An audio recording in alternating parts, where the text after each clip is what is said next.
724-463-5741. First Commonwealth Bank, member FDIC. And it is the voice of Indiana County, WCCS 101.1 FM and AM 1160. Tuesday morning, December the 21st.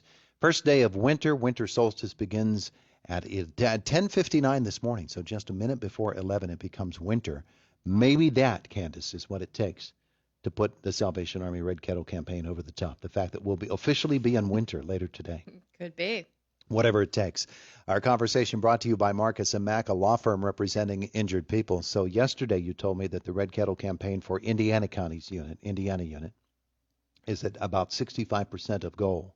Yes. And you're hoping for a really big week, but there are some obstacles to overcome in order to get there this week. And one of them reared its ugly head yesterday.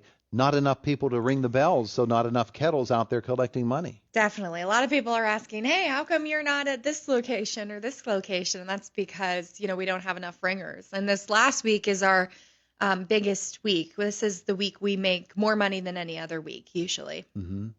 But yesterday I was only able to cover one door at Walmart in Indiana, Giant Eagle, and Walmart in Blairsville. But I have a few more locations and another door at Walmart, so I'd love to be able to fill those. All right, so let's start right there and to tell people how they can help out in the Red Kettle campaign.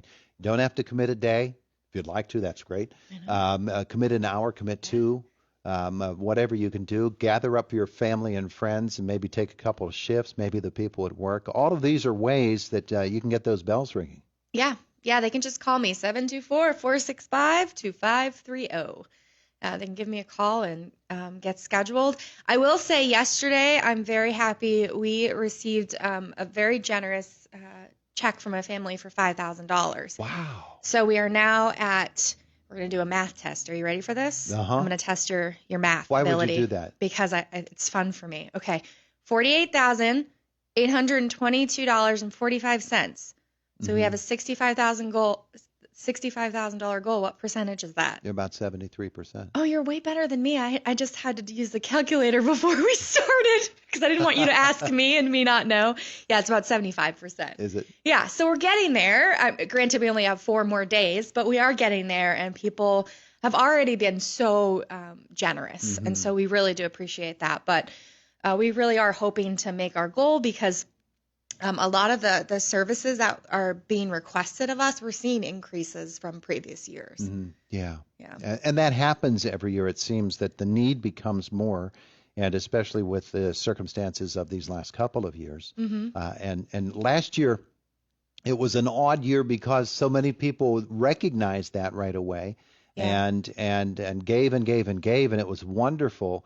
But then the fallout of that is this year maybe people aren't as attuned to the urgency of the need, and the need is actually increasing. I would agree with that. Yeah, I think a lot of people gave in that crisis period, and now things are kind of tapering down. People are almost used to living in a pandemic, but that doesn't mean that the fallout isn't still happening in the lives of families. And an example of that is last year we did about 250 children through the toy programs, and this year we did over 600. Wow. We actually, as we were packing toys, we ran out of space. We had to call Commissioner Gorman for help, and she helped get us a truck to hold some of the toys from Yarnix. So, yeah, there is a lot of need. And sometimes I'm learning in Indiana County because it's more suburban and rural. Sometimes that need isn't very evident. Okay. A lot of people don't know that people are hurting, but people really are. And they need our help. So, yeah, we're going to keep doing it despite what we make at the end of this week. Okay, so the red kettles are out there. You can give electronically and still designate that gift for Indiana unit, correct? Yeah. If they go on our Facebook page, there's a specific link to our online kettle, so they can do that. They can show up to the building and make my day with a check. It doesn't have to be a $5,000 check, No, sure. The bulk of our a $5 check is helpful. A $5 check, a $1 bill, we count those, and they all really do add up. So any sort of help is really, really appreciated. Makes me feel bad. I was in another county and saw a red kettle, and I put my $5 in there. Shameful. This past weekend. Now you owe me $5. I did. No, I'm just kidding. Check my pockets here. Yeah. Well, we also have done the Indiana unit as well, but the need is so great. The opportunity is so great as well, though, and that's what we really need to reach out to people about today. Is we have to get those bells ringing at these different locations in Indiana County. So you've got Homer City and Blairsville, 2 locations. Yeah, it was Ideal Market, Homer City. We have 4th Street, Bilo, Giant Eagle in Indiana, Walmart, Blairsville, Walmart, Indiana. Okay, all of those are locations where people can give, and we hope that people are generous. You told me something interesting a couple of moments ago, and that is when the weather is really nice, as it is right now, people are less likely to give or give less money to the Salvation Army because they don't take pity on the poor little bell ringer there who's having to suffer through all the weather. It is true. It is true. When it's snowing, people feel bad, and they give us pity dollars, and you know what? We'll take them. We'll take the pity dollars. We will take your pity dollars. But listen, guess what? People still need help on a beautiful day too. So feel free to open your hearts and And what I said before, it really does hold true. If you have an hour to give, that's an hour that you didn't have before. If you have 2, if you have an office, if you have an organization that would be interested in volunteering, anything that people can give in terms of their time to help people give of their money to the Salvation Army will be helpful. Yeah, it's not that bad to stand out and ring. Sometimes it is a little cold, but you get used to it. You stop, feeling your limbs after a while, and you stop hearing the bell. But no, it is really, really rewarding, and even just an hour or 2 is really helpful. Yeah. So the Salvation Army Red Kettle campaign goes on through Christmas Eve. Christmas Eve. Yes. Day. No, just Christmas Eve. Christmas Day I will be napping. Well, I mean Christmas Eve day, or do you have a specific cutoff date on the 24th? Oh, yeah, so the 24th, yes. So we'll go from 10 to 2 on the 24th. 10 to 2 on the 24th at these various locations. Yes. All right. Got to give to the Salvation Army. We think about raising money for the Salvation Army at Christmas time because that's when the red kettles come out. People can give any time through the course of a year. But this is really important right now because this is going to fund programs that are going to last all year long. Right. Yes. Right.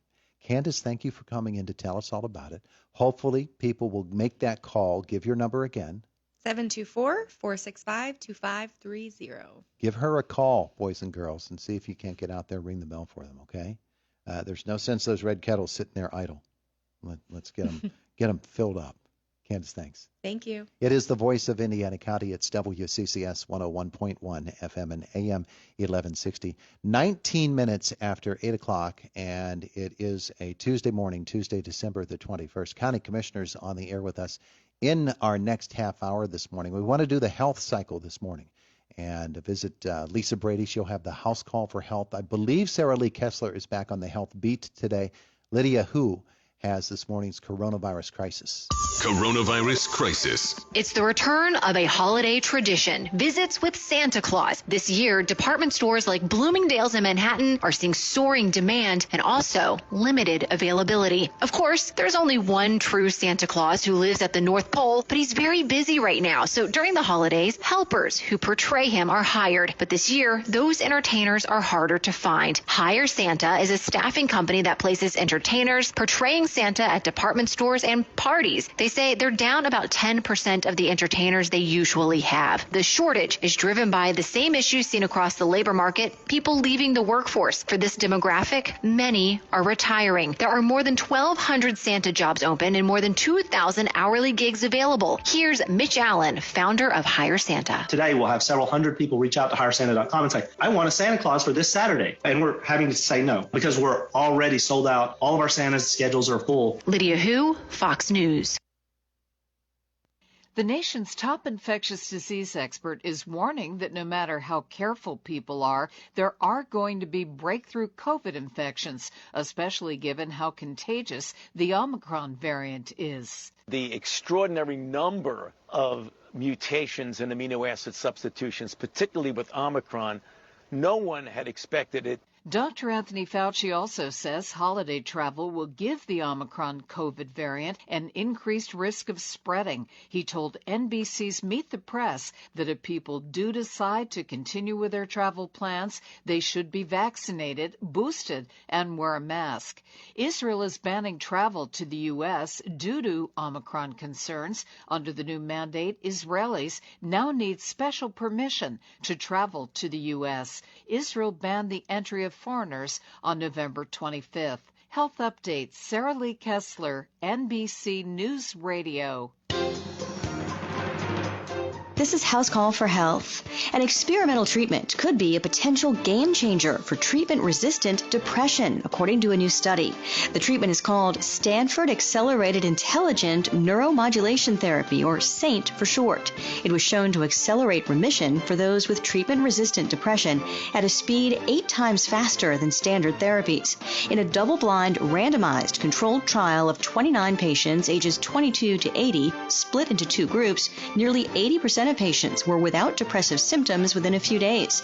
That's compared to about 13% of those in the control group. Stanford professor in psychiatry and behavioral sciences and co-author of the study, Dr. Alan Schatzberg, says it's quite a dramatic effect and it's quite sustained. The study was published in the American Journal of Psychiatry. For more health news, go to foxnewshealth.com. House Call for Health, only